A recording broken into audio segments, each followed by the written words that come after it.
नमस्कार, आप देख रहे हैं एनएमएफ न्यूज में आपके साथ शबनम। ऑपरेशन सिंदूर के दौरान जब भारत ने पाकिस्तान को मारा, पाकिस्तान के आतंकियों को सबक सिखाया, तो उस दौरान तुर्की, पाकिस्तान का दोस्त, पाकिस्तान के साथ मिलकर भारत के खिलाफ लड़ा, जमकर भारत के खिलाफ जहर उगला। अब देखिए, यूएनजीए की बैठक थी, उसमें तुर्की के राष्ट्रपति एर्दोगन भारत के खिलाफ जहर उगलते हुए नजर आए, कश्मीर मुद्दे को उठाकर बैठ गए और कश्मीर को ब्रदर सिस्टर कहकर संबोधित किया और भारत में जो कश्मीर है उसे इलीगल कब्जा करार दे दिया। अब इसी पर चर्चा करेंगे। चर्चा के लिए हमारे साथ जुड़े हुए हैं वरिष्ठ पत्रकार पंकज प्रसून जी। पंकज जी, इतनी हिमाकत क्या ट्रंप के पाकिस्तान के दुलार से बढ़ गई है? क्योंकि पहली बार नहीं है कि तुर्की ने कश्मीर का मुद्दा इस तरीके से उछाला हो, लेकिन अब अचानक कश्मीर का मुद्दा बीच में लाना और पाकिस्तान की पीठ थपथपाना, क्या कोई भारत के खिलाफ बड़ी साजिश की तैयारी चल रही है? नहीं, टर्की जो है ना, वो अपने आप को मुस्लिम देशों का खलीफा मानता है। कि ऑटोमन अंपायर का नाम सुने हैं ना, कि ऑटोमन अंपायर जो था वो पूरे अरब पर राज करता था और पूरे मुसलमान मुल्कों पे राज करता था। तो वो अलग होते चले गए, अलग अलग देश होते गए। टर्की भले ही सिमट गया हो, लेकिन उसे लगता है कि खलीफा आज भी वही है।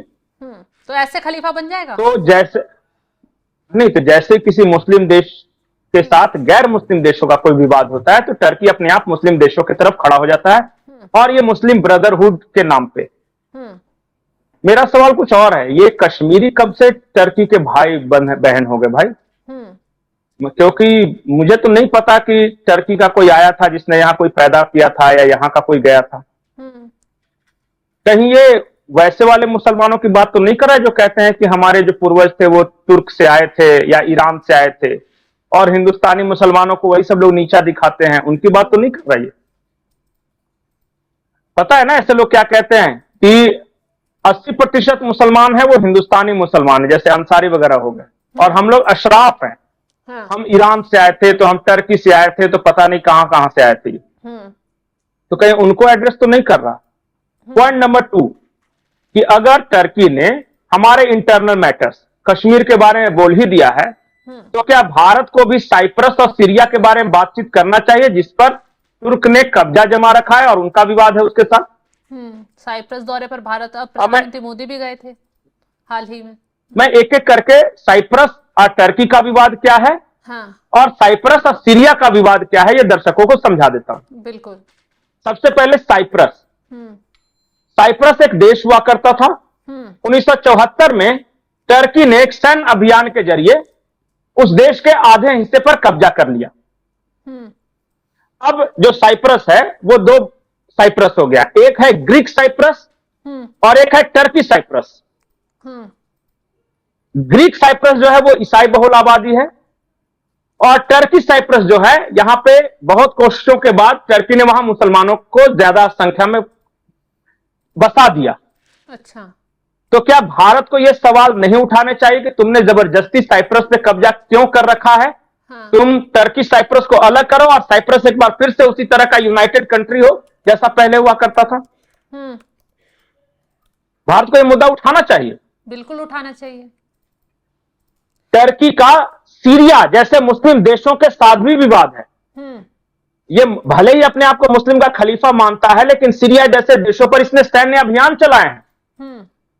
सीरिया का एक इलाका है जिसमें कुर्द अच्छी खासी आबादी में है, और कुर्दों की सबसे बड़ी पार्टी थी कुर्दिस्तान वर्कर्स पार्टी, और लोग उसको सपोर्ट करते थे। जब वो सत्ता में आने जा रहा था तो इन्होंने बम बरसाने शुरू कर दिए और हजारों कुर्दों को मौत के घाट उतार दिया इस टर्की ने।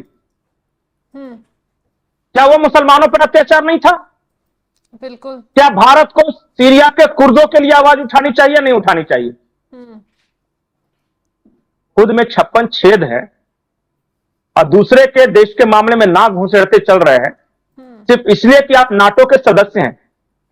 आज आप नाटो के मेंबर नहीं होते ना, और आपके पीछे अमेरिका यूरोप नहीं होता ना, तो भारत अब तक धुआं धुआं कर चुका होता। तो भारत खुद की कोई औकात नहीं। ऑपरेशन सिंदूर से भारत की सेना की तरफ से बयान आया ना कि एक बॉर्डर से खड़े होकर वो तो देशों से लड़ाई लड़ी है। धूल बिल्कुल, ये सच्ची बात थी। ने भी रखे रह गए उसके हथियार भी। अब अभी तो क्या है, इनडायरेक्ट लड़ रहा है ना वो। अभी तो वो उसने दुश्मनी शुरू की है।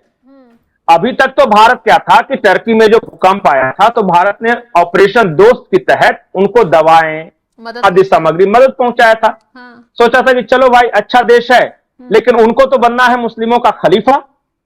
तो जब मुस्लिमों का खलीफा बनना है तो फिर हम भी कुछ करेंगे। हमने अभी प्रधानमंत्री G7 की बैठक में भाग लेने से पहले साइप्रस गए थे, डिफेंस डील हुआ। अब हम वहां की आर्मी को ट्रेनिंग भी देंगे, साइप्रस को हथियार भी देंगे। जिस तरह अगर तुम पाकिस्तान की मदद करोगे तो हम साइप्रस को मदद करेंगे, हम कुर्दों की भी मदद करेंगे। लेकिन पंकज अगर तुम एक चीज ये बताइए कि अंतर्राष्ट्रीय मंच पर ये मुद्दा उठ रहा है कश्मीर वाला। एक तरफ हम लोग पीओके लेने की बात कर रहे हैं, भारत सरकार की तरफ से जोर शोरों से कहा जा रहा है कि पीओके हमारा है और हम लेकर रहेंगे, और दूसरी तरफ ये लोग कश्मीर का राग उलाप रहे हैं। तो ये कहीं सरकार के लिए मुश्किल खड़ी नहीं करेगी ये चीज? ये लोग मतलब कौन से, पाकिस्तान और टर्की 200 देश हैं, 200 देशों में इसमें कोई सिर्फ बयान 2 नहीं दे देश रहे हैं। वो ट्रंप जो भारत नहीं देगा, पाकिस्तान का सीजफायर को लेकर राजी हो रहे थे, उन्हीं के सामने हुआ है ये सब। नहीं, एक बार बेचारा क्रेडिट लेने के चक्कर में हाथ जला चुका है। अब आजकल वो बहुत ज्यादा नहीं बोलता। हकीकत यह है कि दुनिया में 200 देशों में से सिर्फ 2 देश कश्मीर मुद्दे का अंतर्राष्ट्रीयकरण कर रहे हैं। तो बाकी 198 कंट्री का कोई नहीं। अरे 2 देशों ने तो तालिबान को ही मान्यता दे दी थी, 1-2 देश तो पता चला हमास को ही मान्यता देते हैं। तो 1-2 देशों का क्या महत्व है, मेजोरिटी किसके साथ है। और भारत का स्टैंड लाउड एंड क्लियर है कि हमें कोई फर्क नहीं पड़ता कौन देश किसके साथ है, किसके खिलाफ है। Kashmir is integral part of India, Kashmir was integral part of India and Kashmir will be integral part of India. पूरा का पूरा कश्मीर पाकिस्तान ने कबीलों के भेष में सैनिकों को घुसाकर हमारे कश्मीर पे कब्जा कर रखा है। या तो वे स्वेच्छा से दे दें जिन इलाकों को कब्जा किया है, वरना हम ले लेंगे। यही हमारा स्टैंड है।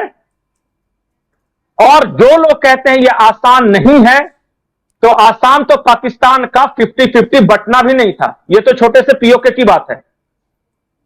आसान होता नहीं है, आसान बनाया जाता है। आसान तो 370 हटना भी नहीं था कश्मीर से।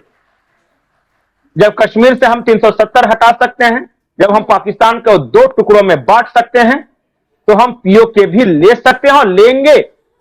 इस बात की गारंटी पाकिस्तान को भारत की सरकार दे रही है, भारत के नागरिक दे रहे हैं कि तुम भी यहीं रहोगे, हम भी यहीं रहेंगे। पूरा का पूरा कश्मीर एक दिन भारत का हिस्सा होगा। That will be integral part of India. उसी तरह जैसे उत्तर प्रदेश है, उस तरह जैसे पंजाब है, उसी तरह जैसे कर्नाटका है, बिहार है, मध्य प्रदेश है, गुजरात है। पाकिस्तान क्या करेंगे? ये तो यूएनएसजी अब जो करेंगे, मुद्दे को पाकिस्तान बट गया तो क्या कर लिया टर्की और पाकिस्तान ने? बलूचिस्तान में आतंक, जो बलूचिस्तान लिबरेशन आर्मी वाले हैं, इनको हर रोज मार रहे हैं 150 की संख्या में। थोक के भाव से लाशें भेज रहे हैं पंजाब में, तो क्या कर ले रहे हैं? पाकिस्तान की हर बेइज्जती पे कोई क्या कर लेता है? पाकिस्तान इतने सारे युद्ध हारा, देश के टुकड़े करवाया, तो कोई कुछ क्या कर लिया? तो वही जब आएगा पीओके, फिर भी वही करेंगे जो आज कर रहे हैं। अंत में तो भीख ही मांगना है। बिल्कुल सही कहा आपने। तो चलिए, भिखारी की कोई खुददारी नहीं होती। और वो देश जो है ना, वो उस देश का कोई खुददारी है भी नहीं। उस देश का जो सबसे बड़ा सेना का कमांडर, और लैंग्वेज सुनिए कि मैं अमेरिका की गोद में बैठता हूं और चाइना के साथ सोता हूं। इतनी अश्लील बातें और दुनिया का कोई आर्मी चीफ नहीं कर सकता। बिल्कुल सही कहा आपने। खैर, उसकी पोल तो पूरे अंतर्राष्ट्रीय लेवल पर खुल चुकी है। तो तमाम जानकारी देने के लिए पंकज जी आपका शुक्रिया।